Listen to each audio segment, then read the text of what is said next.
Supreme কোর্টের বিচারক নিয়োগ ও স্বতন্ত্র সচিবালয় সংক্রান্ত অধ্যাদেশে বিএনপির সংরক্ষণের সুপারিশ নিয়ে তৈরি হয়েছে অসন্তোষ। বিরোধী দল একে মনে করছে জনগণের সঙ্গে প্রতারণার শামিল। তবে চিফ হুইপ বলছেন অধ্যাদেশ 4টি রহিত হচ্ছে না। এদিকে এ প্রশ্নে সংঘাতপূর্ণ অবস্থানে না গিয়ে আলোচনায় জোর দিচ্ছেন বিশ্লেষকরা। মাহাদি হাসানের প্রতিবেদন। জুলাই আন্দোলনের পর সবচেয়ে আলোচিত বিষয় ছিল বিচার বিভাগের পূর্ণ স্বাধীনতা।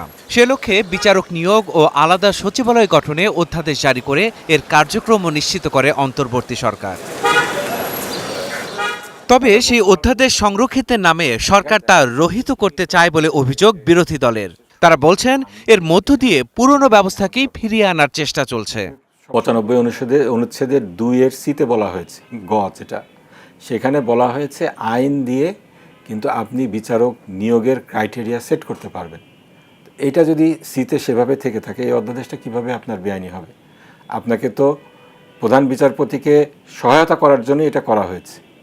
এখন আপনারা যদি আগের বন্দোবস্তে ফিরে যান, যেখানে আইন মন্ত্রণালয় থেকে নাম পাঠানো হতো, গোপনে বিচারপতিদের নিয়োগ দিয়ে দেওয়া হতো, তো এটা তো আপনার যে জুলাইয়ের চেতনা ছিল এটার সম্পূর্ণ বিপরীত। অধ্যাদেশ রহিতের এই অভিযোগ নাকচ করেছেন চিফ হুইপ নুরুল ইসলাম। তার দাবি, জুলাই অভ্যুত্থানের চেতনা সমুন্নত রাখতে বদ্ধপরিকর সরকার। বিচার বিভাগের স্বাধীনতা চাই বিএনপি, করেছেও বিএনপি। আবার এখন যা কাজ আছে এটা পার্ট, এটাই কাজ কমপ্লিট হবে না, সেই জন্য আমরা অ্যামেন্ডমেন্ট সহ আরও কিছু অ্যামেন্ডমেন্ট সহ নতুন করে বিল আনবো। এই আইনটা অধ্যাদেশ হিসেবে জারি হয়েছে। আমরা মনে করি যে এটা আর দরকার নাই, এই আইনটা বা দল এটা দেশের জন্য দরকার আর নাই। এখন সেই আইনটায় এফেক্টেড যা হয়েছে বা যা ফল হয়েছে, সেই ফলটা হেফাজত যদি না করি বা রহিত না করি, তাহলে সেই ফলটার কি ফল দাঁড়াবে?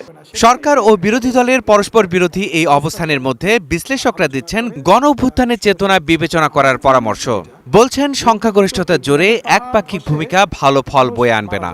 পাস না হওয়ার পিছনে ব্যাকগ্রাউন্ড এবং যে কজালিটি, রিজন, এই প্রত্যেকটা বিষয় কনভিন্সিং হতে হবে পার্লামেন্টে, কারণ এই সবগুলো জনগুরুত্বপূর্ণ অধ্যাদেশ। ফলে সরকার যদি মনে করে যে তাদের কাছে এই বিষয়গুলো যথেষ্ট মনে হচ্ছে না, তারা আরও সুদৃঢ় করতে চায়, সেইটাও পার্লামেন্টে আলোচনা করতে হবে। আলোচনা করে বিরোধী দলের সঙ্গে আলোচনা করে নেওয়াটা এটা রাষ্ট্রের স্থিতিশীলতার জন্য ভালো। 133টি অধ্যাদেশের মধ্যে 98টি হুবহু, 15টিতে সংশোধিত আকারে এবং 16টি যাচাই বাছাই শেষে সংসদে তোলার সুপারিশ করা হয়েছে। তবে সংরক্ষণের প্রস্তাব দেওয়া হয়েছে বিচারক নিয়োগ, বিচার বিভাগে আলাদা সচিবালয় সহ 4টি অধ্যাদেশকে। পার্লামেন্টে উত্থাপিত বা পড়িত হইল কিভাবে? মাহাদি হাসান, স্টার নিউজ, ঢাকা।